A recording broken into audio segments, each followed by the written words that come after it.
কিছু সময় পূৰ্বে এটা বাতৰিত দেখিলোঁ কেইজনমান যুৱকে যি কামৰূপৰ হয় আমাৰ শিৱসাগৰৰ নহয় স্থানীয় আমাৰ তাতে গৈ থিতাপি লৈছে তো যি নহওক তো কেইজনমান যুৱক দেখিলোঁ শিৱসাগৰত লাঠি লৈ ঘূৰি ফুৰিছে মিয়া মাৰিবলৈ লাঠি লৈ ঘূৰি ফুৰা দেখিছোঁ আৰু মানুহক সজাগ কৰিছে।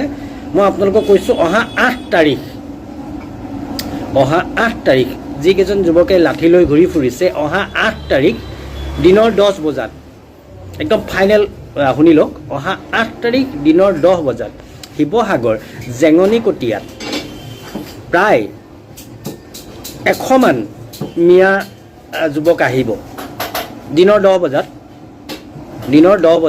শিৱসাগৰ জেঙনিকটীয়াত 100 মান মিয়া যুৱক আহিব কাম কৰাবলৈ। মোৰ এটা বিশেষ কাম আছে, মই কাম কৰাবলৈ আনিম শিৱসাগৰ জেঙনিকটীয়াত দিনৰ 10 বজাত। আকৌ শুনি লওক, যিসকল যুৱকে হাতত লাঠি লৈ যিবিলাক ভাওনা কৰি আছে সেইসকলক কৈছোঁ দিনৰ 10 বজাত অহা 8 তাৰিখে মই প্ৰায় 100 মিয়া যুৱক আনি মোৰ এটা কাম আছে শিৱসাগৰ জেঙনিকটীয়াত লগাম।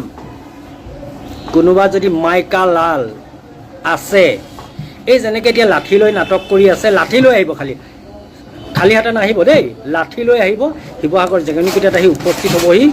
চাওঁ কাৰ কিমান দম দেই, কৈ থৈছোঁ।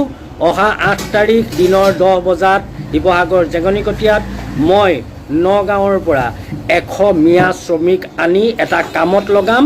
কোনোবা যদি মাইকা লাল আছে আহি দেখাব জেঙনিকটীয়াত, কিন্তু খালী হাতে নাহিব, যিটো লাঠি লৈ আছে তেনেকৈ লাঠি লৈ আহিব। আপোনালোকক জনাই থলোঁ অহা 8 তাৰিখ দিনৰ 10 বজাত জেঙনিকটীয়া চাৰিআলিত লগ পাম।